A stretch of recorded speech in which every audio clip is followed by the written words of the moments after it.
They expected you to chase, to plead, to explain yourself over and over until you were worn thin. They thought you'd beg, but instead, you went quiet.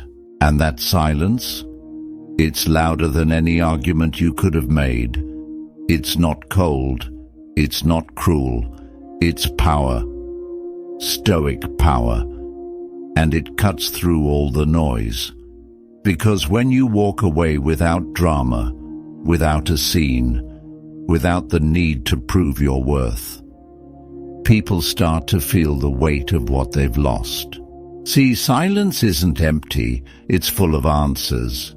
It tells people, I no longer owe you my energy. I'm done performing to be understood. I choose peace over chaos and peace over you. That's not weakness, that's strength, real strength. Stoicism teaches us that control doesn't come from shouting louder. It comes from knowing when to stop talking altogether. It's not about winning an argument.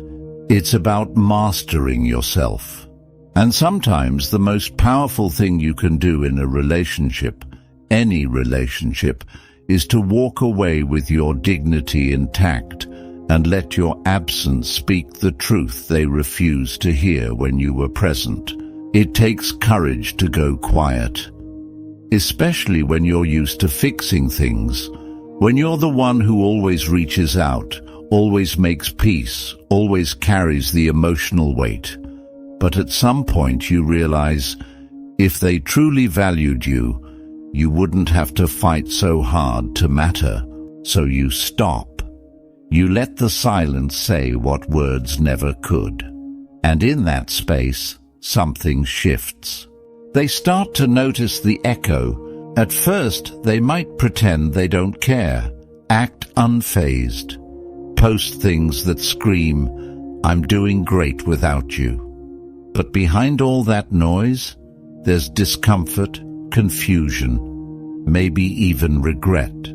Because your silence doesn't just remove your voice, it removes your presence, your effort, your energy, and suddenly they're left with themselves. No more distractions, just the mirror. And what it reflects isn't always easy to face. See, when you stop reacting, you break the cycle. You stop feeding the drama. You show them, not out of spite, but out of self-respect, that you're no longer available for one-sided connections. Stoicism doesn't teach you to stop feeling. It teaches you to stop chasing feelings, especially from people who can't or won't reciprocate. And that lesson, it hits hardest in silence. You're not doing it to punish anyone. You're doing it to protect your peace. Because healing isn't loud, it's quiet. It happens in the stillness. And sometimes, the greatest act of self-love is simply stepping back and letting people experience the space they left behind. They thought you'd crumble without their attention. They thought silence meant defeat. But silence, for someone who's done explaining their worth, is a victory. It's proof that you've stopped needing their validation to feel whole. So let them wonder. Let them overthink. Let them sit with the version of you that no longer dances for their approval. Because now, you're not begging, you're becoming. You'll be surprised how loud your absence becomes when someone's grown used to you being the one who always shows up, the one who smooths things over, the one who can be counted on even when they couldn't be bothered to match your effort. And then, nothing. No text, no call, no last-ditch effort to prove your value. Just silence.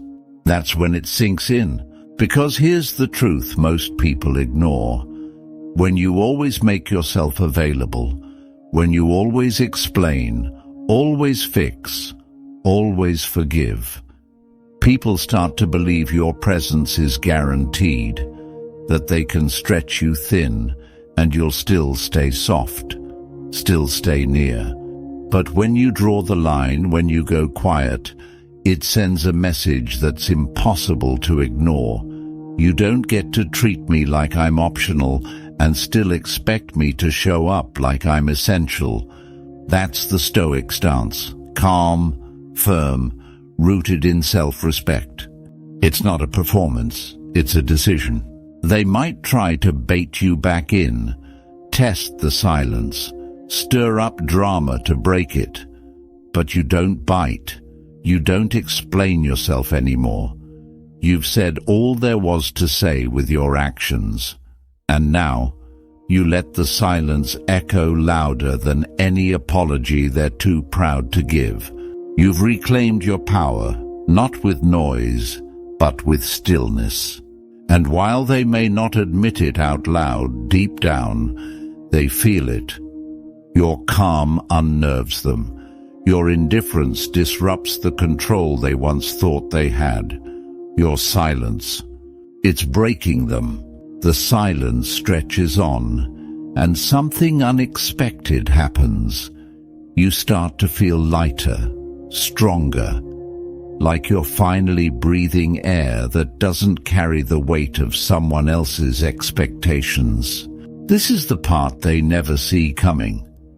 They thought you'd be suffering in the quiet, but instead, you're healing in it. Because the space they left behind, you're not filling it with bitterness or revenge. You're filling it with clarity, with self-respect, with peace. You're realizing that not every bond is worth holding on to, especially the ones that keep you small, confused, or constantly proving your worth. And it hits you. They weren't your peace. They were the noise you finally turned down. Stoicism isn't about becoming cold. It's about becoming clear, about choosing what you allow into your life, and more importantly, what you no longer do. And when you stop fighting for someone who didn't fight for you, you begin to fight for yourself in ways you never did before. That kind of growth? It's quiet, but powerful. Now, instead of obsessing over what they think, you're focused on who you're becoming. You're building emotional discipline, not for them, but for you. You're learning that it's not your job to convince someone to value you. It's your job to value yourself enough to walk away when they don't. And that silence they once dismissed, it's not just your power. It's your peace, and you're not giving that up again, not for anyone. There comes a moment in your silence when everything clicks, not suddenly, but steadily, like fog lifting. You start to see just how much energy you were spending trying to be enough for people who never saw your full value to begin with. And now, you're no longer looking back with anger, just understanding. You see it now. They weren't ready for someone like you. Someone who shows up with heart, with effort, with depth. They mistook your kindness for weakness, your patience for permission, your silence as something temporary. But this version of you, the one who knows their worth, who doesn't chase crumbs anymore, you're not going back. That old version of you, they'd reach out, they'd explain, they'd beg to be seen. But this version has outgrown all that. And here's the most freeing part. You don't need closure from them. You gave it to yourself. You stopped waiting for apologies. You stopped hoping they'd finally see it. You closed the door with quiet hands and walked away with a full heart. Not because it didn't hurt, but because you finally loved yourself enough not to stay where you were undervalued. That's real Stoic strength. Not bitterness, not revenge, just peace. They might circle back one day, haunted by the silence, hoping the door's still cracked open. But by then, you'll be too far gone, not out of spite, but growth. Because when you stop begging and start becoming, there's no going back. Your silence wasn't the end, it was the beginning.